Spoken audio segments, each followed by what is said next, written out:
I'd say that this way, them troubles ain't never gonna slow us down.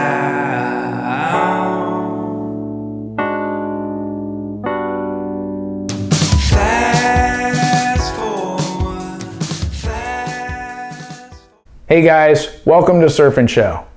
I'm Noel Salas, and today's review is on a new construction called Fusion Dual Core by Channel Islands in collaboration with Surftech.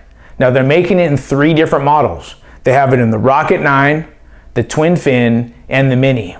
Now each of these 3 models I've already done the review on, so I encourage you to check those out. The Rocket 9 is a great daily driver in 2 to 6 foot surf. I use multiple fin setups. It's a very versatile board. Now the Twin Fin, this was the first twin fin I've ever tried, and I had a blast. It'll do down the line super fast, and it'll also do some great turns in the pocket, and I also tried multiple fin setups in that board.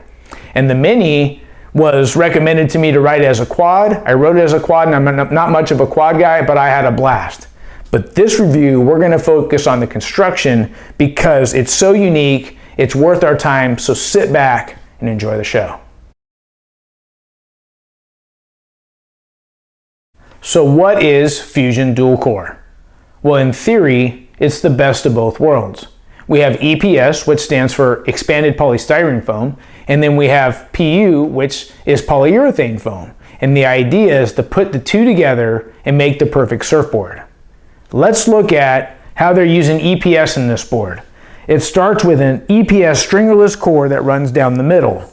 Now, for better paddle power, EPS is a bit more buoyant. So we're going to have that benefit right there. And then it's also more durable. So the board's going to last longer. And it also has very lively flex characteristics. So in small waves, you can really feel it. It springs you in and out of turns. So let's have a look at the PU inserts on the rails here and what that's going to do for this board. So as the board gets put on rail, I'm looking for a consistent feel and the ability to stick the rail in the water quickly with confidence. So another benefit to the PU insert here on the rail, along with the pink line, is to reduce vibration or chatter. Now that's when you get going really fast or it's super windy and the board starts to do this at the bottom, that shaking, it makes it hard to keep the board under control, and these 2 things will reduce that on this board. So now I want to talk about the strength and flex in this board. Since it has a stringless EPS core, they're using carbon fiber on both top and bottom to be the spine of this board to give it its strength. Now, the other thing they're doing is they're running 2 layers of 4-ounce biaxial fiberglass that's running in 45 and negative 45. So it's running like an X to help decrease buckling and to help give it and control torsion flex. Now they're also using a nylon stitch that runs vertically all the way through the deck too, and that will also help with torsion flex. So the last cool thing I want to talk about in flex of this board is the TPU material that I mentioned earlier that connects the PU to the EPS and reduces chatter and vibration. Well, they're also using that as a pop stringer.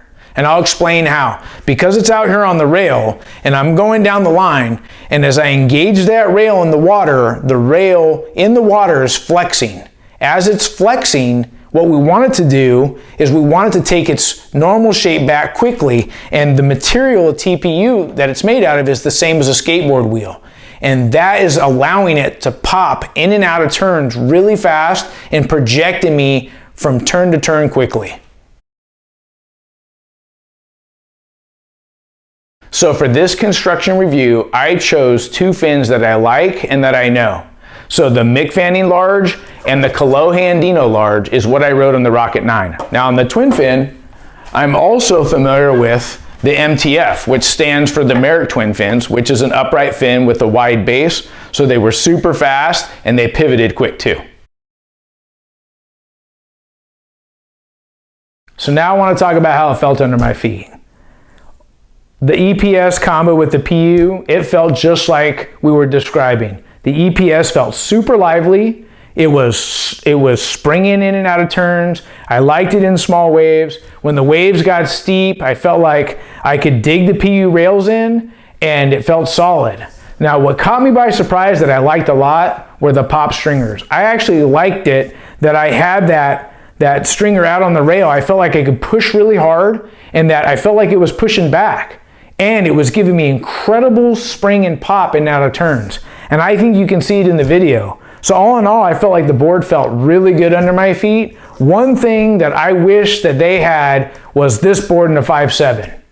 I have a 5.6 and a 5.8 because they don't make it in a 5.7 and I can't order it in a 5.7. And the other thing I noticed is that on some of the days that I surfed, there was a heavy offshore, there was still some chatter there, but it was definitely reduced and it felt good.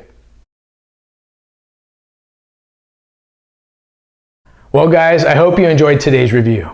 Special shout out thanks to the folks at Channel Islands and Surftech for sending down the boards for review. Hey look, if you like the show, subscribe. You can also find us at surfandshow.com. Well, that's it for today. Take care. Bye-bye.